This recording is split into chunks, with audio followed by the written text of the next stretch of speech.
Pimpinan Khilafatul Muslimin Abdul Qadir ngaku ke polisi punya kedudukan di atas Abu Bakar Bashir dan Abdullah Sungkar.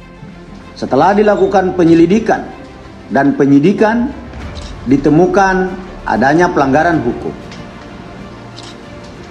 Di negara hukum, yang melanggar hukum harus diproses secara hukum. Siapapun yang melakukan pelanggaran hukum, ormas manapun yang melakukan pelanggaran hukum, apalagi pelanggaran hukum yang dilakukan adalah termasuk dalam kategori kejahatan yang melawan ideologi negara, kami akan bersungguh-sungguh untuk menyelesaikannya.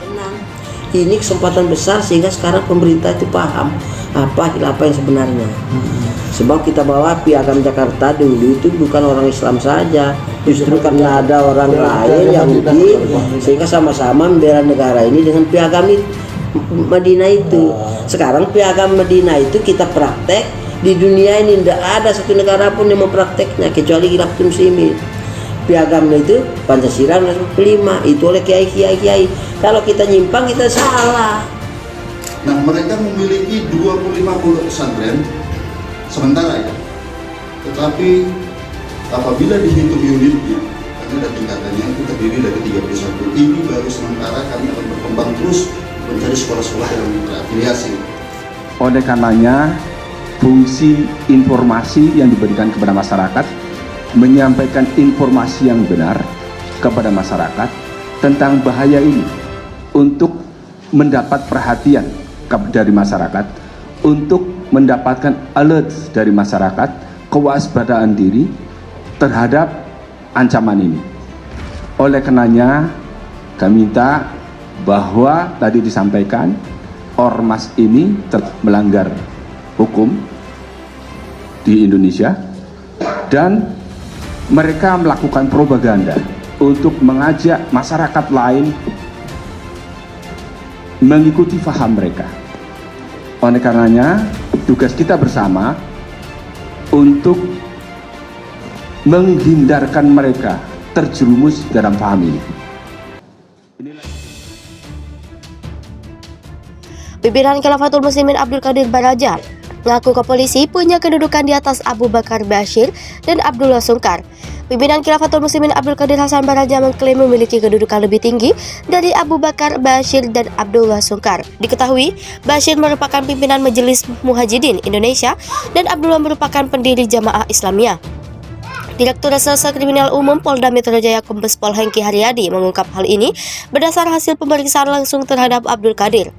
Berdasar hasil pemeriksaan pula, kata Hengki, sebagian pengurus organisasi Khilafatul Muslimin diketahui merupakan mantan narapidana teroris, baik dari jaringan Jamaah Islamiyah, Jamaah Ansharut Daulah, dan Negara Islam Indonesia. Abdul Qadir sebelumnya ditangkap jajaran di Treskrimun Polda Metro Jaya di markas besar Khilafatul Muslimin Lampung. Sejauh ini Polri sendiri total telah menangkap 23 anggota Khilafatul Muslimin. Penangkapan terhadap Abdul Qadir dan puluhan anggota Khilafatul Muslimin ini lantaran diduga menyebarkan ajaran yang bertentangan dengan ideologi Pancasila dan Undang-Undang Dasar 1945. Belakangan polisi menyebut organisasi Khilafatul Muslimin memiliki 25 pesantren dan 2 perguruan tinggi. Pesantren dan perguruan tinggi tersebut didirikan sebagai syarat untuk menyebarkan paham khilafah dan doktrinisasi agar membenci NKRI dan Pancasila. Hengki menyebut pesantren tersebut tersebar di beberapa wilayah Indonesia, sedangkan perguruan tinggi atau universitas terletak di Bekasi, Jawa Barat, dan Nusa Tenggara Barat.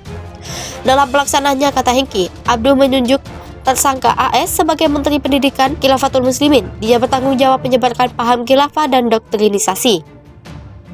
Sistem pendidikan yang dipakai Khilafatul Muslimin juga berbeda dengan pesantren atau perguruan tinggi umumnya. Jenjang pendidikan tingkat madrasah ibtidaiyah atau SD, madrasah sanawiyah atau SMP, madrasah aliyah atau SMA, serta perguruan tinggi atau universitas masing-masing hanya ditempuh dalam kurun waktu 2 tahun. Menurut Hengki, pesantren dan perguruan tinggi yang didirikan oleh organisasi Khilafatul Muslimin ini pada dasarnya tidak sesuai dengan Undang-Undang Sistem Pendidikan Nasional dan Undang-Undang Pesantren. Di sisi lain, ajaran yang mereka tanamkan kepada peserta didik juga tidak sesuai dengan ideologi Pancasila dan Undang-Undang Dasar atau UUD 1945. Terungkap tujuan pendirian Ormas Khilafatul Muslimin untuk melanjutkan perjuangan negara Islam Indonesia, Kartosuwiryo, dan kaderisasi ideologi kekhilafahan. Hal tersebut diungkapkan di Reskrimum Polda Metro Jaya Kombes Hengki Haryadi dalam jumpa pers di Polda Metro Jaya Kamis 16 Juni 2022. Hengki menjelaskan Ormas Khilafatul Muslimin ini didirikan oleh Abdul Qadir Hasan Baraja pada tahun 1997. Abdul Qadir sendiri kini tengah menjalani masa hukuman penjara karena terlibat dengan kasus NII. Mantan Kapolres Metro Jakarta Pusat itu melanjutkan, dalam Khilafatul Muslimin, Abdul Qadir selaku pemimpin tertinggi menganggap dirinya sebagai penerus kekhilafahan Nabi pasca meninggalnya Rasulullah SAW. Perwira menengah Polri itu menambahkan, sejak berdiri di tahun 1997, Ormas Khilafatul Muslimin disebut telah memiliki pengikut atau jamaah sekitar 14.000 orang yang tersebar di seluruh wilayah Indonesia. Ormas Khilafatul Muslimin ini memiliki pengikut atau jamaah yang dinamakan sebagai warga Khilafatul Muslimin. Dengan jumlah warga sementara ini ada 14.000 orang yang tersebar di seluruh wilayah Indonesia. Selain itu, mantan Kasat Reskrim Polres Metro Jakarta Barat itu mengatakan, untuk dapat menjadi warga Khilafatul Muslimin, seseorang tersebut harus lebih dulu dibayar oleh khilafah atau amir daulah kewilayahan.